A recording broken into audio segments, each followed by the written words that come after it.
Hello there and welcome. My name is Craig Peloquin with DeliveryBizConnect.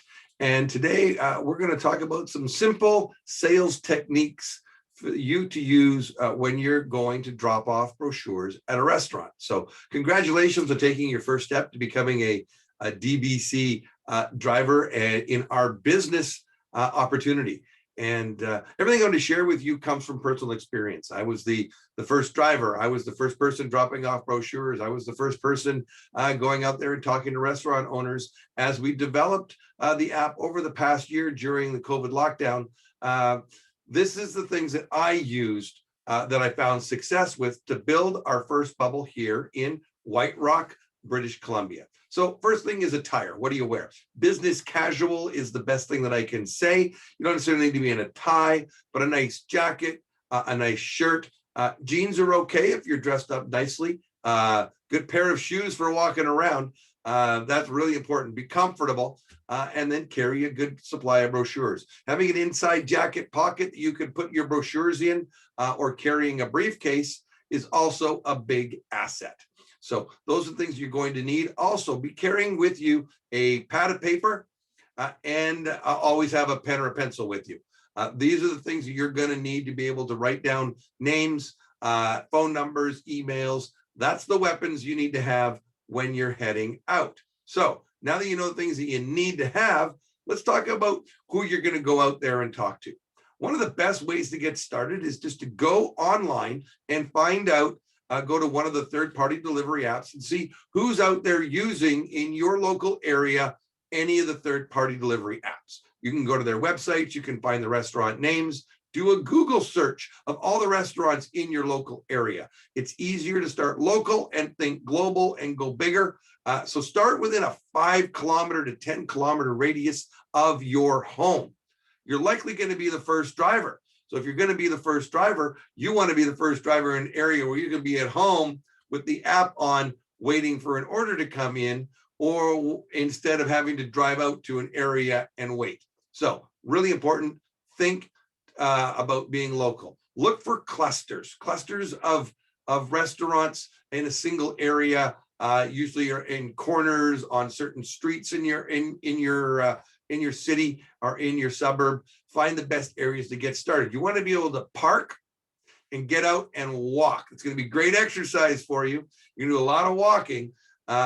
It's going to minimize the amount of gas it's going to cost you. It's going to maximize the number of doors that you can knock on. So when you've got your brochure in hand, you only want to go to restaurants that are already using one of the third-party delivery apps. And you can tell because they typically have the stickers on their doors and windows.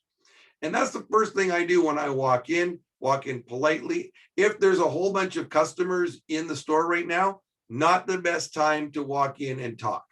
Before you walk into the restaurant, you're going to pull out your brochure and you're going to take a picture of the restaurant with your brochure in the frame. So we can see the date that you've expired the brochure, your name, and the number of the brochure in the frame. You need that so that we can know your referral name, so it's recorded to you, and we know the date that the offer expires. All this is data entered into our system. Very important for you to get your referral fees to make sure that you put that in there. Then when you walk in, you're going to ask if the owner or manager is available. The first thing that I normally say is, hey, I can see on the door there that you're spending a lot of money and I say the names of them, with Skip the Dishes or Uber Eats or DoorDash, whatever you see on there.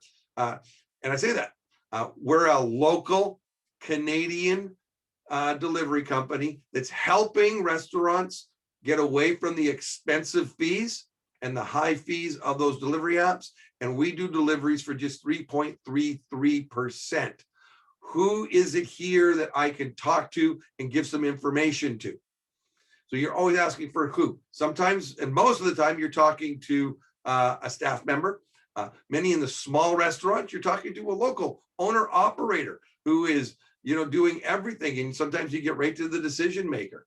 And then you explain to them, look, I'm just here to get you some information on DeliveryBizConnect. We're local. We saw the problems that many restaurant owners like yourself were having with the high cost of deliveries, and we've got a solution. Here's some information on this brochure.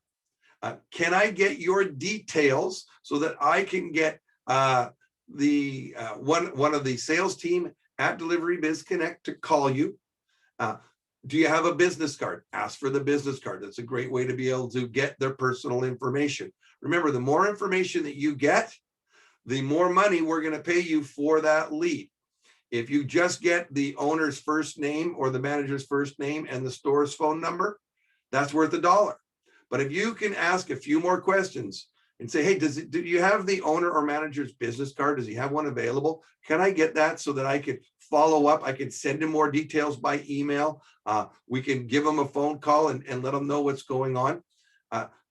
If you ask for the information, many times you'll get it. A lot of times they have a business card. If not, you pull out your pad of paper and a pen and you say, I'll write it down. What's the name of the owner? Can you spell it for me? Get it right. Get what's his last name? Sometimes you won't get the last name. A staff member can be leery to give that out. So don't push it too hard. You'll be able to feel out the right time in the right place. And when it's not busy, it's easier to talk to people than when it is busy. So typically what I'll do if it's busy, I'll put on my notes to come back. There was too many people in the store. You don't want to be the person that is taking them away from making sales, which is really important. You want to be the person that's there. Hey, I just want to get these details to the owner, grab the details, get in and get out. Some of the things that I find that work really well is simply reading the bits on the brochure. You can see here, we save the average restaurant over $18,000 a year, about $1,500 a month. We keep the money local. One of the great advantages of our app is you also get to keep the data. The other third-party apps, they keep all the data, the customer information. In our app with DeliveryBizConnect, you get the customer's name, phone number, email, and their details. So you can follow up with them later. You can put them into a follow-up campaign as part of our CRM. CRM is customer relationship management, and that's fully automated in the back office of DeliveryBizConnect. I tell people the same thing. They get their version of our app. So part of our $99.99 a month fee to having our system access fee gives them access to their own app, gets them access to online ordering for pickup and deliveries. Pickup orders are free. That's the great thing about our system. Pickup is free, and deliveries are only 3.33%. So we've got something for everyone here. The big home run for you is to try to get that owner to give me a phone call personally on the 604-900-2384 number. If they call me, that's a $10 commission for you, even if they don't join. Most of the time they will, and that's where the real money comes in. So we're here to help. Get out there, talk to some people, make mistakes, but have fun. Go there with a smile on your face, and I'm sure you'll enjoy the money that you can make and the restaurants you can save with DeliveryBizConnect.